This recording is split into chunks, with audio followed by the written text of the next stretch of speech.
Assalamualaikum warahmatullahi wabarakatuh. Lur, malam ini balik lagi kita untuk bertadabbur buku dari Mbah Nun, Indonesia bagian dari desa saya. Pada pertemuan kali ini yang akan kita tadabburi adalah chapter ke-9, sebuah pepatah,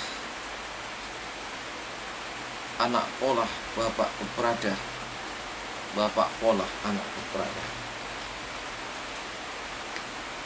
Pada chapter ke-8 dan tentunya sudah ditadaburi dan hasilnya adalah kaidah kebudayaan yang dapat diambil pelajaran dari peristiwa seorang pedagang cendol dan seorang romo kiai. Dan di chapter ke-9 ini Mbah Nun sepertinya menitik beratkan kepada dasar-dasar kebudayaan. Di sini ada banyak sekali yang ditulis oleh Mbah Nun dalam bentuk dialog antara seorang ayah kepada anak, dan tentunya kita bisa mengembangkan dialog tersebut dalam pentadabburan.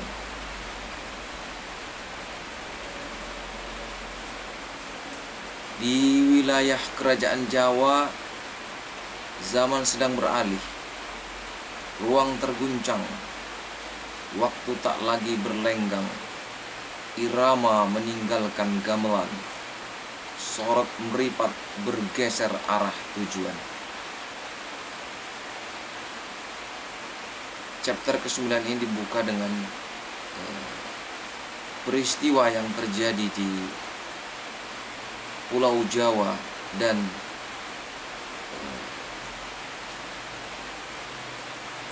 hiruk pikuk yang menyelimuti kerajaan Jawa. Di sini dituliskan bahwa kerajaan Jawa sedang beralih. Nah,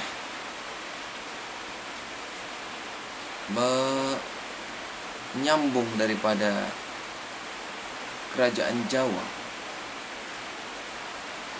jika sekarang tentunya Pulau Jawa dibagi menjadi 3 provinsi lah ini ya. Jawa Barat, Jawa Tengah, Jawa Timur di era kemerdekaan. Tetapi kita menilik dan mencoba membuka literatur yang bersumber dari buku tentunya, ataupun dari lisan ke lisan, ataupun dari hikayat cerita dongeng.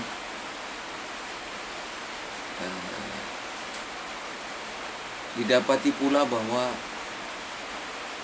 dahulu Jawa itu 2.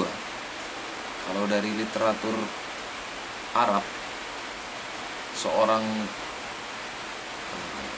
traveler lah ya, musafir, penjelajah, bukan penjajah, tapi penjelajah,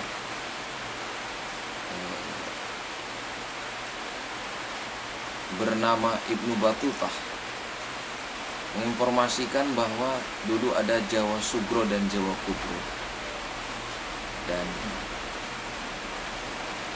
diceritakan pula tentang interaksi antara seorang Ibnu Battuta dengan Raja Muslim Kesultanan Samudra Pasai tentunya ketika itu. Dan diceritakan pula tentang interaksi antara Ibnu Battuta dengan seorang raja dari Pulau Jawa yang dituliskan dalam karyanya itu, yang dapat kita baca bahwa Ibnu Battuta mengucapkan salam, assalamu ala manittaba'al huda. Kemudian seorang raja itu hanya terdiam. Tentunya diamnya orang Jawa bukan berarti ini ya, tidak paham atau tidak mau menjawab, tetapi hal itu menjadi sebuah endepan. Assalamu ala manittaba'al huda. Jadi seorang raja ini tentunya mengendapkan saripati daripada salam Ibnu Battuta ini menjadi sebuah kebijaksanaan nanti. Nah, itulah informasi yang dapat digali dari literatur dari Timur Tengah. Kalau dari Barat ataupun dari Nusantara sendiri tentunya juga ada, tetapi saya tidak tahu. Dan kebetulan saya pernah membaca ada seperti itu, menghubungkan kepada kerajaan Jawa yang ditulis oleh Manu ini. Di sini tentunya sedulur harus membaca buku ini lebih lanjut ya. Kalau sedulur ingin menikmatinya secara penulisan, Banun sangat hati-hati di sini, sangat puitis, sangat disiplin lah. Hingga yang kuatu itu adalah hal-hal yang baik dan bersifat nasihat bisa kepada penguasa, bisa kepada rakyat jelata. Jika di sini tuliskan anak pola bapak keperada, bawa pola anak keperada adalah pola ngalek timbal balik, bisa seorang raja kemudian ada rakyat, bisa rakyat yang pola hingga rajanya harus bertanggung jawab atas perbuatan rakyatnya, atau sebaliknya, rajanya yang pola hingga rakyatnya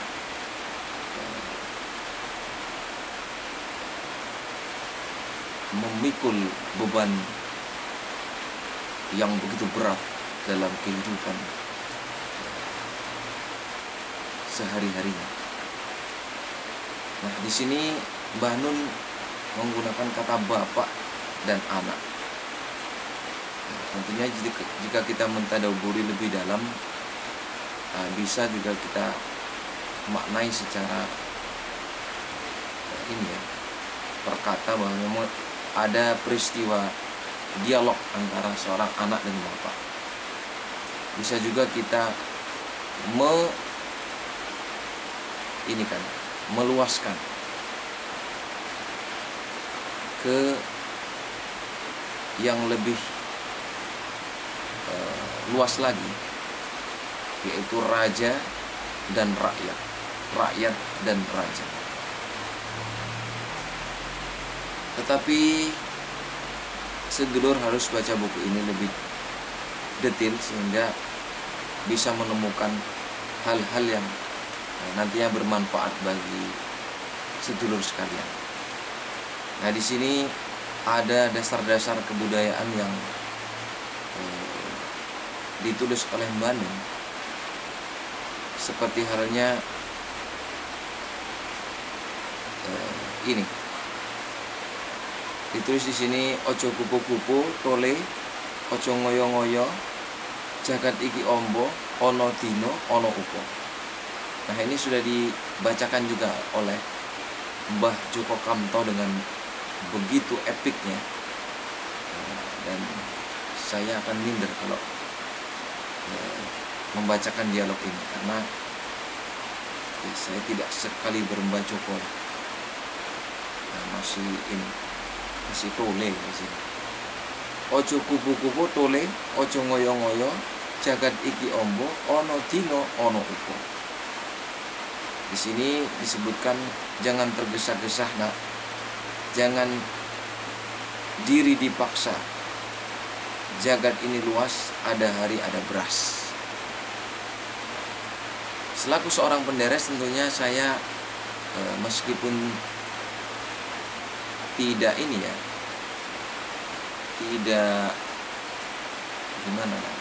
tidak lengket di dalam otak, di dalam pemikiran, tetapi hal itu seperti bisikan.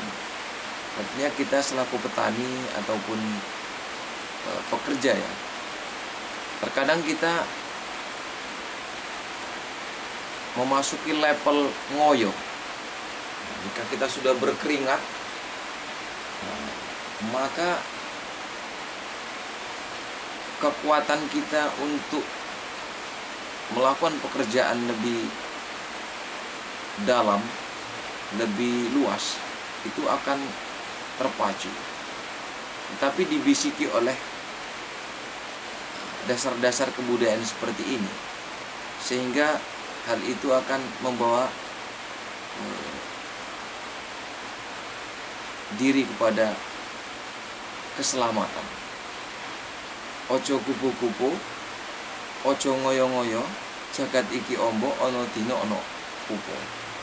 Ada hari ada beras. Nah, ini kalau kita coba untuk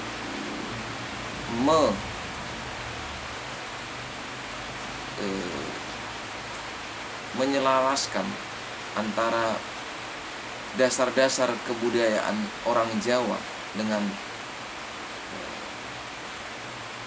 Islam, ya sebenarnya hal itu sudah ada hubungannya, namun dengan lafaz yang berbeda. Nabi Muhammad SAW dalam sebuah riwayat ada menegaskan tentang abdu 'alaiha bin nawadij, gigit dengan gigi geraham kalian. Yang digigit di sini bukan daging, bukan makanan, tetapi sunnah Rasulullah SAW, sunnah Khulafa ar-Rasyidin. Nah, Nabi Muhammad SAW menegaskan agar kita menggigit dengan gigi geraham, dalam artian memegang teguh sunnah Nabi Muhammad SAW, sunnah Khulafa ar-Rasyidin. Nah, jika kita orang Jawa tentunya bisa mengambil sabda Nabi Muhammad SAW agar kita melakukan hal serupa dengan dasar-dasar kebudayaan yang telah diwariskan oleh leluhur orang Jawa. Dan di sini ada dua kemungkinan yang akan terjadi. Kemungkinan yang terfatal adalah saat seorang pembelajar Islam membenturkan antara dasar-dasar kebudayaan dengan dasar-dasar yang ada dalam literatur fikih keislaman, sehingga dasar-dasar kebudayaan ini akan dianggap sebagai hal yang bertentangan dengan dasar-dasar yang ada dalam literatur Islam. Bisa menggunakan sabda Nabi tentunya untuk membatasi hal ini dengan menggunakan dalil yang ada di dalam kitab-kitab hadis tentunya. Itu adalah kemungkinan yang pertama yang mungkin terjadi. Kemungkinan yang kedua adalah jika seorang pembelajar muslim, santri atau dai mencoba untuk menyelaraskan antara dasar-dasar kebudayaan Islam dengan dasar-dasar yang ada di dalam literatur Islam. Seperti halnya di sini ada dasar-dasar kebudayaan ojo kupu-kupu, ojo ngoyo-ngoyo, jagat iki ombo, ono dino ono upo. Tentunya jika kita akan mencari pendalilan untuk menyelaraskan dengan Islam, tentunya hal itu berkemungkinan kita dapati dalilnya. Dan jika kita ingin membatasi hal ini menjadi tidak selaras dengan Islam, juga berkemungkinan. Maka di sini dibutuhkan seorang pembelajar muslim yang mampu untuk mentelaah hal ini. Bukan berarti saya telah mencapai hal itu, tetapi hal ini menjadi sebuah homework, menjadi mas'uliyah, menjadi ini tanggung jawab seorang pembelajar muslim untuk tidak tergopoh-gopoh dengan menilai hal-hal demikian dengan penilaian yang berujung kepada pemisahan antara dasar-dasar kebudayaan dengan dasar-dasar yang ada di dalam agama Islam. Selanjutnya lur, ada ono sabdo, ono memolo. Jadi ada sabda maka ada celaka. Kemudian ada juga yang ketiga ya, alon-alon asal kelakon. Dan hal ini sangat ini ya, sangat berguna bagi saya pribadi, bagi sedulur insya Allah juga berguna. Alon-alon asal kelakon. Jika kita lihat sebuah istana kerajaan, tentunya itu bermula dari sekeping kerikil, secuil batu yang disatukan menjadi bata ataupun tanah liat lah ya, setemplek tanah liat dan dibakar, kemudian menjadi sebuah istana dalam jumlah yang sangat banyak tentunya. Jadi dari alon-alon asal kelakon. Kalau dari bumi Melayu tentunya ada sedikit demi sedikit, lama-lama menjadi bukit. Tentunya hal itu ada kemiripan yang sangat ini ya, bermanfaatlah untuk kita. Kemudian ada juga di sini ditulis tentang sukih tanpa pondo, ngeluruk tanpa podo. Di sini artinya kaya tanpa harta, menyerang tanpa pasukan.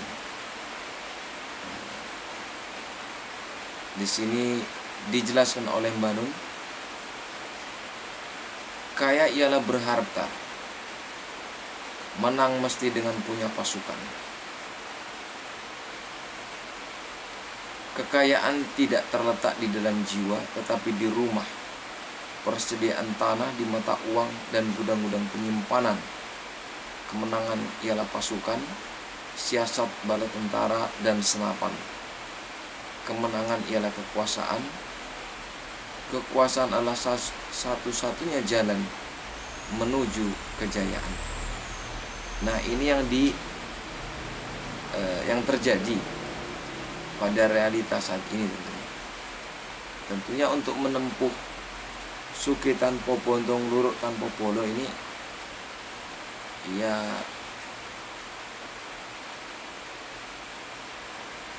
kita harus inilah. Ya saya pribadi ya belum sampai ke situ lah. Kalau dalam konsep Islam kan annal gina nafs, bahwasanya sesungguhnya kekayaan itu adalah kekayaan jiwa. Dan kalau kita ingin menghubungkan antara suke tanpa bondong, luruk tanpa polo ini, dan ada lagi di sini ada sekti tanpa aji, menang tanpa ngasorak. Sakti tanpa ajian, menang tanpa merendahkan. Ini juga hal yang tentunya sangat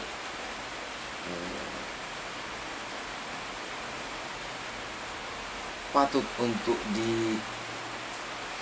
dimiliki oleh penguasa, oleh para raja, para sultan, para pemimpin. Di sini dituliskan penjabarannya. Bolehlah kiranya kita baca ya. Tatkala orang penuh gerak dalam dia, merdeka tanpa bersimaharajalela, menjadi kaya tanpa menguasai, memukul tanpa menggunakan gerak, ia pun sakti tanpa aji, ia pun menang tanpa merendahkan. Sebab orang menjadi sakti setelah meletakkan senjata, orang menjadi kaya sesudah mengalahkan harta benda. Orang menjadi merdeka sesudah menghempaskan nafsunya.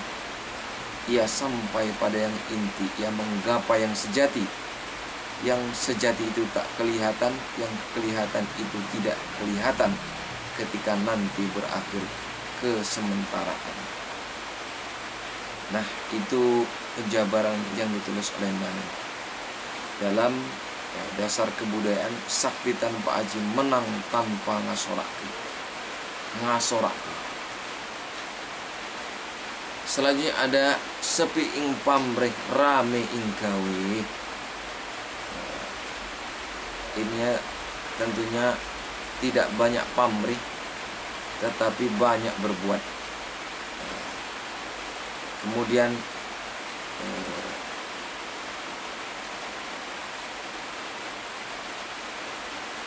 ada juga di sini ya, mendem jero mikul dhuwur. Kemudian ada lagi nih, sudah garis bawah, tutwuri handayani. Kemudian ada juga mudeng tresna jalaran saka kulina. Kemudian ada juga gendruwo bule mutarake tapa brata, gendruwo soklak suke dadakan, jalaran saka mula sara. Lur, dari tulisan-tulisan Banu yang ditulis dari halaman 78 ini ke halaman 96, tentunya lebih banyak lagi faidah atau intisari hikmah yang ada dalam tulisan ini, yang tentunya saya pribadi juga tidak bisa langsung menguasai semuanya, sebab tentunya antara yang menulis kitab ini dengan yang membacanya tentunya berbeda ini ya, tingkatan keilmuannya.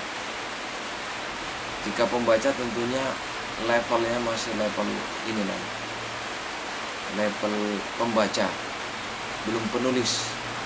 Kalau penulis tentunya sudah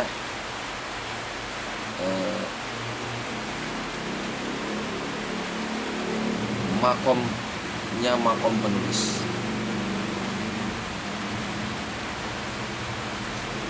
Begitulah lor di chapter ke-9 ini ada banyak hal yang dapat kita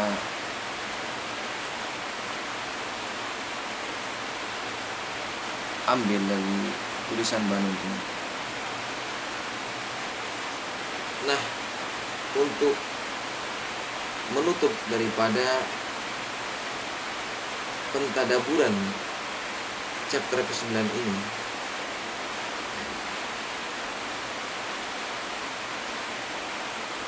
ada sebuah titik poin penting yang telah saya coret-coret tadi. Saya coret-coret.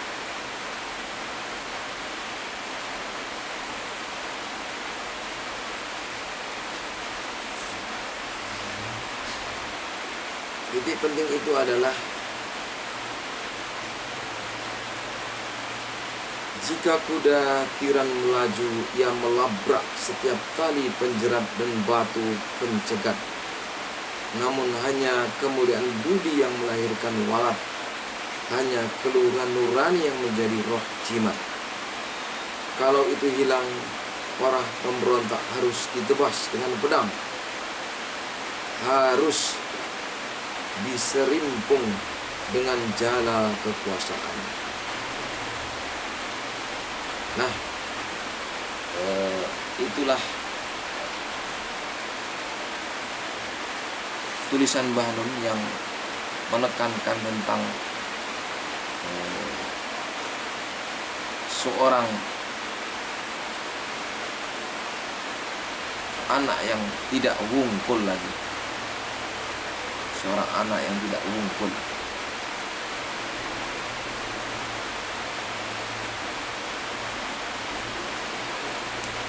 Baik lur, dalam pentadaburan ini tentunya sampai di sinilah pentadaburan yang dapat saya tadaburi di hari penuh rintikan ini. Sebagaimana buku Banun ini tentunya dipenuhi dengan rintikan makna, sebagaimana tetesan hujan di malam hari ini yang begitu banyaknya, begitu pula makna-makna yang masih terdapat dalam buku ini. Terima kasih lor. Kalau ada jarum yang patah, jangan disimpan di dalam peti. Kalau ada tutur kata yang salah, mohon kiranya dimaafkan dan dimengerti. Lur, terima kasih. Wassalamualaikum warahmatullahi wabarakatuh. Angat-angat iki dong, ngombe teh.